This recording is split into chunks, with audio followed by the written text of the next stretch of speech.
খেলছে, এমনই অভিযোগ উঠে আসছে বারবার। আর এই দ্বীপ প্রতিদিন একটি করে ভিডিও বানাচ্ছে এবং মানুষের আবেগ পাচ্ছে।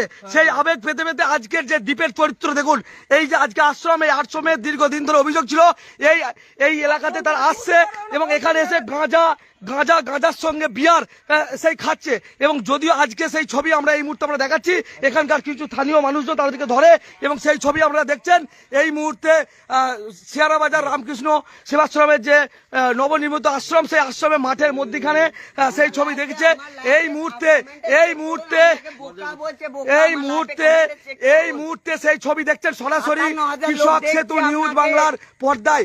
আর এই সেই দীপ ভাই, যে দীপ ভাইকে সত্যি একটা আবেগ নিয়ে বাড়ি থেকে বেরিয়েছিল, মহাদেবের আবেগ নিয়ে খেলা করছে, সেই দীপ ভাইকে দেখছি। এই দীপ ভাইকে আমরা দেখছি এই মুহূর্তে আপনাদেরকে দেখাবো।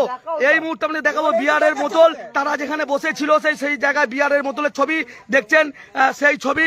আর এই মুহূর্তে সেই ছবি দেখছেন সরাসরি আপনাদেরকে আমরা দেখাচ্ছি।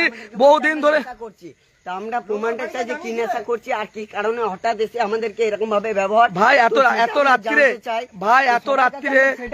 এত রাত্রিরে মাঠের মধ্যখানে কি করছো ভাই? এত রাত্রিরে রাস্তার মধ্যে থাকতে চাই, তবে মানুষ কেন এরকম বলবে আমরা সেটা জানতে চাই। আমাদের কাছে যেটুকু খবর আছে, উচালন পেরিয়ে গেছে। উচালন পেরিয়ে যাওয়ার পরও এই দ্বীপ, সেই দ্বীপ এবং একের পর এক যেই তাকে বলতে গেছে, প্রতিবাদ করেছে, তাদের সঙ্গে একের পর এক ভাবে অশ্লীল ব্যবহার করা হয়েছে তার এবং তার কর্মীদের। এবং সে দাবি করেছিল একটি গাড়ির তার টোটো নাকি তুলে নেওয়া হয়েছে, কোনো সংস্থা তার টোটো তুলে নিয়েছে এবং সেই টোটো তুলে নেওয়ার পর সে দাবি করেছিল একটি গাড়ির এক ভাই এই গাড়িটি তাদেরকে নাকি দিয়েছে, সেটাও দাবি করা হচ্ছে।